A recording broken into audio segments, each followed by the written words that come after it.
जीव विज्ञान पढ़ना है। कराए एकाइनोडर्मेटा का चलन अंग या पैर कहलाता है, क्या कहलाता है? नाल पाद कहलाता है, क्या कहलाता है? नाल पाद। चलिए सुनिए, एकाइनोडर्मेटा का चलन अंग जो है पैर क्या कहलाता है? नाल पाद कहलाता है, क्या कहलाता है? आगे संपूर्ण रूप से जो है उपास्थि का बना कंकाल होता है शार्क के मछली का। जाति का उद्भव नामक पुस्तक लिखा है, कौन लिखा है? डार्विन ने। जाति का उद्भव नामक पुस्तक किसने लिखा है? डार्विन ने लिखा है। डेंगू जीवाणु द्वारा जो है नाइट्रोजन स्थिरीकरण की क्रिया किसकी उपस्थिति में संभव नहीं है? वर्षा प्रतिमान वर्षा प्रतिमान निर्भर करता किस पर? उस क्षेत्र के जलाशय की संख्या पर। उस क्षेत्र के जलाशय की संख्या पर। उस क्षेत्र के जलाशय की संख्या। वर्षा प्रतिमान निर्भर किस पर करता है? उस क्षेत्र के जलाशय की संख्या पर। प्रतिजीवाणु औषधियां बनाना कठिन होता है क्योंकि उसमें क्या होता है?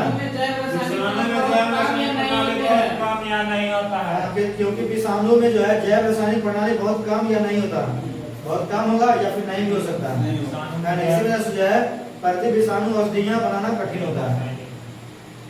आगे है बंजर सैल पर लाइकेन की वृद्धि के बाद किसका वृद्धि होता है? मॉस का। MOSS का। बंजर सैल पर जो है लाइकेन की वृद्धि के बाद किसका वृद्धि होता है? मॉस का। बंजर शैली पर जो है लाइकेन की वृद्धि के बाद किसका वृद्धि होता है? मॉस का। मॉस इंडिकस, बॉस उबेलिस भारतीय नस्ल है जो जर्सी एम्ब्रॉन स्विस है ना, विदेशी नस्ल है। कैसा नस्ल है? विदेशी नस्ल है। बॉस इंडिकस और बॉस उबेलिस भारतीय नस्ल है। ये सब क्या नस्ल, कौन सा नस्ल है? भारतीय नस्ल है। जो जर्सी एम्ब्रॉन स्विस है उसे क्या है? विदेशी नस्ल। कटला मछली जो है, कटला मछली भोजन कहाँ प्राप्त करता है? जल की सतह से। कटला मछली भोजन कहाँ प्राप्त करता है? जल की सतह से। कटला मछली भोजन कहाँ प्राप्त करता है? और रेहू मछली भोजन कहाँ प्राप्त करता है? हाँ, मध्य भाग से। रेहू मछली जो है भोजन प्राप्त करता है कहाँ से? जल के मध्य भाग से। मिर्गल और कमल तालाब किस भाग से प्राप्त करता है? मिर्गल कमल कप जो है तालाब किस भाग से भोजन प्राप्त करता है? रिकॉर्ड हो रहा है सर, ध्यान दीजिए, ज्यादा बात नहीं करिए। किस वर्ग पर जो है किस वर्ग का तन जंतु अपना भोजन शरीर से बाहर पचाकर ग्रहण करता है? किस वर्ग, बहुत अच्छा क्वेश्चन है। किस वर्ग का जंतु जो है अपना भोजन शरीर से बाहर पचाकर ग्रहण करता है? शरीर के बाहर भोजन पचाकर उसके बाद अंदर ग्रहण करता है। कौन? कवक। किस वर्ग की जंतु जो है अपना भोजन शरीर से बाहर पचाकर ग्रहण करता है? कवक। किस वर्ग के जंतु जो है अपना भोजन शरीर से बाहर पचाकर ग्रहण करता है? कवक। पहले क्वेश्चन पढ़िए। किस वर्ग का जंतु जो है अपना भोजन शरीर से बाहर पचाकर ग्रहण करता है? कवक। आगे है मानव आहार नाम की सही क्रम बताना है। तो सबसे पहले मानव आहार नाम का सही क्रम सबसे पहले कहाँ शुरू होता है? मुख से। मानव आहार सबसे पहले कहाँ शुरू होता है? मुख से। क्वेश्चन पूछेगा कि मानव कहाँ शुरू होता है? मुख से। मुख के बाद कहाँ आता है? ग्रसनी के बाद कहाँ आता है? ग्रसिका। ग्रसनी के बाद कहाँ आता है? ग्रसिका के बाद कहाँ आता है? आमाशय में जाता है। ग्रसिका के बाद कहाँ आता है? आमाशय के बाद कहाँ आता है? छोटिया। आमाशय के बाद कहाँ आता है? छोटिया के बाद कहाँ आता है? छोटिया के बाद कहाँ आता है? आमाशय का स्तर सुरक्षित रहता है किसके कारण? सलेस्मा के कारण। आमाशय का स्तर जो है सुरक्षित रहता है किसके कारण? सलेस्मा है। अकृत पीत श्राव करता है। अकृत क्या श्राव करता है? पीत श्राव कौन करता है? यकृत। पीत श्राव कौन करता है? यकृत। पीत श्राव कौन करता है? पीत श्राव जो है कौन करता है? अकृत करता है। जो पित्ताशय में जमा होता है। जमा कहाँ होता है? पित्ताशय में। जमा कहाँ होता है? हाँ, पीत श्राव जो है जमा कहाँ होता है? पित्ताशय में। तथा आकर मिलता कहाँ है? छोटी आंत में। छोटी आंत में आकर मिलता है कहाँ? छोटी आंत में। छोटी पीत स्राव जो है कहाँ आकर मिलता है? छोटी आंत में। छोटी आंत में। आगे है अंतर श्वसन के दौरान वायु का प्रवाह होता है। अंतर श्वसन के दौरान जो है वायु का प्रवाह होता है, सबसे पहले नासादार में होता है। कहाँ होता है? नासादार के बाद ग्रसनी में जाता है। नासादार के बाद कहाँ आता है? ग्रसनी में। ग्रसनी के बाद कहाँ आता है?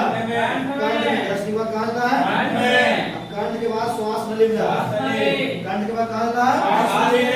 श्वास नली। श्वास नली के बाद कूपिका में जाता है ना। श्वास नली के बाद कहाँ आता है? कूपिकाएं में। आगे श्वसन के दौरान गैसों का विनिमय होता है एल्वेओली द्वारा। श्वसन के दौरान जो है गैसों का विनिमय कहाँ होता है? किसके द्वारा होता है? एल्वेओली द्वारा होता है। श्वसन के दौरान जो है गैसों का विनिमय किसके द्वारा होता है? एल्वेओली द्वारा। एकल परिसंचरण तंत्र पाया जाता है किसमें? एक्जेसिटक और एनाबस। हिप्पोकैम्पस। हिप्पोकैम्पस, एक्जेसिटक और एनाबस। हिप्पोकैम्पस, एक्जेसिटक और एनाबस। तंत्रिका तंत्र की इकाई न्यूरॉन है। तंत्रिका तंत्र की इकाई क्या है? तंत्रिका तंत्र की इकाई क्या है? तंत्रिका तंत्र की इकाई क्या है? न्यूरॉन। वे वृक्क का इकाई है। तो वृक्क का क्या है? वृक्क का इकाई क्या है? तंत्रिका तंत्र की इकाई न्यूरॉन है। वृक्क का इकाई क्या है? वृक्क का इकाई क्या है? तंत्रिका तंत्र की इकाई क्या है? न्यूरॉन। प्रकाश संश्लेषण प्रक्रिया में ऑक्सीजन कहाँ से आता है? H2O से। प्रकाश संश्लेषण प्रक्रिया में ऑक्सीजन कहाँ से आता है? H2O से। जंतु में जो है संचित ऊर्जा ग्लाइकोजन के रूप में होता है। तो पौधे में संचित ऊर्जा क्या होता है? स्टार्च। पौधा जो है संचित ऊर्जा किस रूप में होता है? स्टार्च के रूप में। पौधा में जो संचित ऊर्जा होता है किस रूप में होता है? स्टार्च के रूप में। जंतु में संचित ऊर्जा किस रूप में होता है? ग्लाइकोजन के रूप में। जंतु में जो ऊर्जा संचरण होता है किस रूप में होता है? ग्लाइकोजन। जबकि पौधा में संचित ऊर्जा किस रूप में होता है? स्टार्च के रूप में। आगे है पौधे में रंध्र घुलना। पौधे में जो रंध्र का खुलना और बंद होना निर्भर करता है किस पर? कोशिका के भीतर जल की मात्रा पर। कोशिका के भीतर जल की मात्रा पर। पौधे में जो है पौधे में रंध्र का खुलना और बंद होना किस पर निर्भर करता है? पौधे के भीतर जल की मात्रा पर। कोशिका के भीतर जल की मात्रा पर। पौधे में रंध्र का खुलना और रंध्र का बंद होना निर्भर किस पर करता है? कोशिका के भीतर जल की मात्रा पर। कोशिका के भीतर जल की मात्रा पर। जितना अधिक होगा या जितना कम होगा उस आधार पर होगा। आगे है न्यूरॉन में विद्युत आवेश दिशा होती है। पहले डेंड्राइट होता है। न्यूरॉन में विद्युत आवेश दिशा होता है। पहले डेंड्राइट होता है, उसके बाद कोशिका होता है, उसके बाद एक्सॉन होता है, उसके बाद एक्सॉन छोर होता है। न्यूरॉन में जो है विद्युत आवेश दिशा होता है। क्या क्या होता है? कौन कौन होता है? डेंड्राइट होता है, कोशिका होता है, न्यूरॉन विद्युत आवेश में जो है न्यूरॉन में विद्युत आवेश किसा होता है? डेंड्राइट होता है, कोशिका होता है, उसके बाद एक्सॉन होता है, उसके बाद एक्सॉन छोर होता है। आगे बताना बोलना है। न्यूरॉन में विद्युत संकेत रासायनिक संकेत में कहाँ बदलता है? एक्सॉन छोर पर। न्यूरॉन में जो है विद्युत संकेत रासायनिक संकेत में बदलता है। कहाँ बदलता है? एक्सॉन छोर पर। विद्युत संकेत जो रासायनिक संकेत में कहाँ बदलता है? एक्सॉन छोर पर। एक्सॉन छोर पर।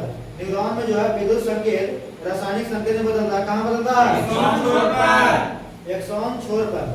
आगे है प्रतिवर्ती चाप के संगठनों की सही क्रम क्या है? ग्राह्यक बाद संवेदी न्यूरॉन और संवेदी न्यूरॉन बाद मेरुरज्जु और मेरुरज्जु बाद प्रेरक न्यूरॉन और प्रेरक न्यूरॉन क्या? पेशी। आगे है मेरुरज्जु निकलता है कहाँ से? मेडुला से। मेडुला से। मेरुरज्जु कहाँ से निकलता है? मेडुला से। मेडुला से। मेरुरज्जु कहाँ से निकलता है? मेडुला से। मेडुला से। मेरुरज्जु कहाँ से निकलता है? मेरुला से। पौधे में एब्सेसिक अम्ल का मुख्य कार्य क्या है? वृद्धि को रोकना, वृद्धि को संदर्भित करना यानी रोकना, वृद्धि को रोकना। पौधे में एब्सेसिक अम्ल का मुख्य कार्य क्या है? वृद्धि को संदर्भित करना या रोकना, वृद्धि को रोकना। पौधे में जो है एब्सेसिक अम्ल का मुख्य कार्य क्या है? पौधे को रोकना, वृद्धि को रोकना, वृद्धि को रोकना, पौधे की वृद्धि को रोकना। पौधे की वृद्धि को रोकना किसका काम है? एब्सेसिक अम्ल का, एब्सेसिक अम्ल का। पौधे की वृद्धि को रोकना काम कौन करता है? एब्सेसिक अम्ल का। आगे दो न्यूरॉन के बीच के संगम स्थल कहलाता है सिनेप्स, सिनेप्स कहलाता है। दो न्यूरॉन के बीच जो मिलता है, संगम होता है, उस स्थल को क्या कहलाता है? सिनेप्स। सिनेप्स। दो न्यूरॉन के बीच संगम स्थल क्या कहलाता है? सिनेप्स। सिनेप्स कहलाता है। दो न्यूरॉन के बीच संगम स्थल क्या कहलाता है? सिनेप्स। सिनेप्स। आगे मानव में जैव प्रक्रिया का नियंत्रण और नियमन होता है किसके द्वारा? तंत्रिका तंत्र से। अगर मानव में जैव प्रक्रिया, मानव में जो है, मानव में जैव प्रक्रिया का नियंत्रण और नियमन किसके द्वारा होता है? तंत्रिका और अंतःस्रावी तंत्रों से। तंत्रिका और अंतःस्रावी तंत्रों से। तंत्रिका और अंतःस्रावी तंत्रों से। मानव में जैव प्रक्रियाओं का नियंत्रण और नियमन किसके द्वारा होता है? तंत्रिका और अंतःस्रावी तंत्रों से। हाँ, तंत्रिका और अंतःस्रावी तंत्रों से। आगे पुष्प में लैंगिक जनन का सही क्रम क्या है? परागकण, निषेचन, भ्रूण, क्या पुरुष में लैंगिक जनन का सही क्रम है? बोलिए। पहले परागकण, हाँ। परागकण के बाद निषेचन, निषेचन के बाद भ्रूण, नवोत्थित। हाँ, परागन के बाद निषेचन, और निषेचन के बाद भ्रूण, और भ्रूण के बाद नवोत्थित। परागन के बाद निषेचन, निषेचन, और निषेचन के बाद भ्रूण, और भ्रूण के बाद कौन सी? नवोत्थित। आगे है प्लेनेरिया। प्लेनेरिया में जो है द्विविखंडन, और प्लाज्मोडियम में क्या होता है? प्लेनेरियम का कौन विखंडन होता है? द्विविखंडन। प्लेनेरियम कौन सा विखंडन होता है? द्विविखंडन। प्लाज्मोडियम में कौन विखंडन होता है? बहुविखंडन होता है। प्लाज्मोडियम में कौन विखंडन होता है? बहुविखंडन। प्लाज्मोडियम में कौन सा विखंडन होता है? बहुविखंडन। आगे राइजोपस। राइजोपस में जो है पूर्ण नलिकाल सूत्र जैसी संरचना जिस पर बीजाणु धमनियां होता है क्या कहलाता है? हाइफे कहलाता है। हाइफे। राइजोपस में पूर्ण नलिकाकार सूत्र जैसी संरचना जिस पर बीजाणु धमनियां होती है क्या कहलाता है? हाइफे कहलाता है। हाइफे। राइजोपस में पूर्ण नलिकाकार सूत्र जैसी संरचना जिस पर बीजाणु धमनियां होती है क्या कहलाता है? हाइफे कहलाता है। पराग नली की लंबाई इनके बीच की दूरी होती है? वर्तिकाग्र की ऊपरी सतह पराग विजान और विजान। हाँ, वर्तिकाग्र की ऊपरी सतह पर, वर्तिकाग्र की ऊपरी सतह पर, वर्तिकाग्र के ऊपरी सतह पर परागकण और विजान। परागकण और विजान। आगे है किशोरावस्था में लड़कों में लैंगिक परिपक्वता से होता है क्या होता है? आवाज का भारी होना। अवस्था में लड़कों में लैंगिक परिपक्वता से होता है ना? आवाज का भारी होना। आवाज का भारी होना। स्त्रियों में वह घटना जो जनन अवस्था प्रारंभ होता है वह क्या कहलाता है?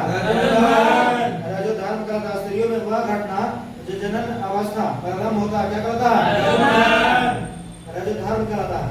जनन में शुक्राणु की परिवहन होता है। जनन में जो है, जनन में शुक्राणु का परिवहन पहले होता है विल्सन में, विल्सन में शुक्रवाहक में, और शुक्रवाहक से मूत्रमार्ग। आगे मेंडल के F1 के बीच था क्या था? गोला पीलक। मेंडल के F1 के बीच क्या था? गोला पीला। मेंडल के F1 बीज क्या था? गोला पीला। मेंडल के F1 बीज क्या था? गोल और पीला।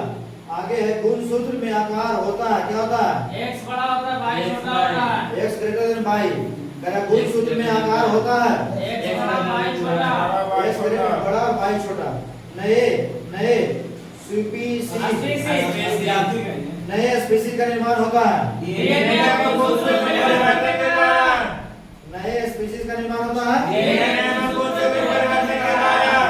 डीएनए और गुणसूत्र के परिवर्तन कारण। डीएनए और गुणसूत्र के परिवर्तन के कारण। परिवर्तन कारण। आगे F2 पीढ़ी में शुद्ध लंबे और पौना पौधे का अनुपात कितना होता है? 3:1 F1 F2 पीढ़ी में जो शुद्ध लंबे और पौना पौधे का अनुपात होता है 3:1 F2 पीढ़ी में शुद्ध लंबे और पौना पौधे का अनुपात होता है 3:1 F2 पौधे में शुद्ध लंबे और पौना पौधे का अनुपात होता है 3:1 विकासवाद का सिद्धांत दिया था डार्विन ने दिया था। विकासवाद सिद्धांत किसने दिया था? Charles Darwin. समजात अंग की उत्पत्ति समान संरचना एवं कार्य भिन्न होता है। घोड़ा का पैर और मानव का हाथ। घोड़ा का पैर और मानव का हाथ। समजात अंग है लेकिन कार्य भिन्न है। समजात अंग की उत्पत्ति समान संरचना एवं कार्य भिन्न होता है। किसका एग्जांपल कौन है इसका? घोड़ा का पैर और मानव का हाथ। घोड़ा का पैर और मानव का हाथ। आगे है समरूप अंग की उत्पत्ति अलग अलग एक कार्य समान होता है। पक्षीय चमगादड़ के काम उड़ने के काम आता है। समरूप अंग की लगता है। समरूप अंग की उत्पत्ति अलग अलग एक कार्य समान होता है। किसके किसका? जैसे एग्जांपल कौन है? पक्षी चमगादड़ का पंख। पक्षी चमगादड़ का पंख। समरूप अंग की उत्पत्ति अलग अलग होता है लेकिन कार्य समान होता है। किसका होता है? पक्षी चमगादड़ का पंख। पक्षी चमगादड़ का पंख। तालाब तालाब झील नदी वन समुद्र प्रकृति परितंत्र एवं खेत बगीचा याद उदाहरण किसका? कृत्रिम परितंत्र का। तालाब झील नदी वन समुद्र प्राकृतिक परितंत्र एवं खेत बगीचा आदि जो उदाहरण है किसका उदाहरण है? कृत्रिम परितंत्र का। किसका उदाहरण है? कृत्रिम परितंत्र का। परितंत्र में शामिल होता है क्या? शामिल होता है परितंत्र में जितना भी सजीव है जितना भी निर्जीव सब शामिल होता है। परितंत्र में कौन कौन शामिल होता है? सजीव और निर्जीव। परितंत्र में कौन कौन शामिल होता है? सजीव और निर्जीव। सूर्य से पौधा सिर्फ 1% ऊर्जा ले पाता है। सूर्य से पौधा जो है कितना ऊर्जा ले पाता है? 1%। सूर्य से जो है पौधा कितना % ऊर्जा ले पाता है? 1%। जबकि आगे सभी जीव 10% ऊर्जा प्राप्त ग्रहण करता है। जीव जो है सूर्य से कितना ग्रहण करता है ऊर्जा? 10%। सभी जीव जो है कितना % सूर्य से ग्रहण करता है ऊर्जा? 10%। पौधा कितना ऊर्जा ग्रहण करता है? 1%। सभी जीव 10% ऊर्जा ग्रहण करता है। यह नियम दिया था किसने दिया था? किसने दिया था? निम्न पोषी स्तर पौधा से ऊर्जा क्या होता है? अधिक होता है। निम्न पोषी स्तर पौधा में ऊर्जा क्या होता है? अधिक होता है। निम्न पोषी स्तर पौधा में ऊर्जा क्या होता है? अधिक होता है। परितंत्र में ऊर्जा का प्रवाह हमेशा होता है। परितंत्र में ऊर्जा का प्रवाह हमेशा क्या होता है? एक दिशीय। परितंत्र में जो है ऊर्जा का प्रवाह हमेशा क्या होता है? एक दिशीय होता है। परितंत्र में ऊर्जा का प्रवाह हमेशा क्या होता है? एक दिशीय होता है। जैव पदार्थ की आकार्बनिक रूप में कौन बदलता है? जैव पदार्थ को जो है आकार्बनिक रूप से कौन बदलता है? अपघटक। जैव पदार्थ को आकार्बनिक रूप से कौन बदलता है? अपघटक। विश्व में सबसे तेजी से घटता प्राकृतिक संसाधन है क्या? वन जंगल। आगे है रिड्यूस।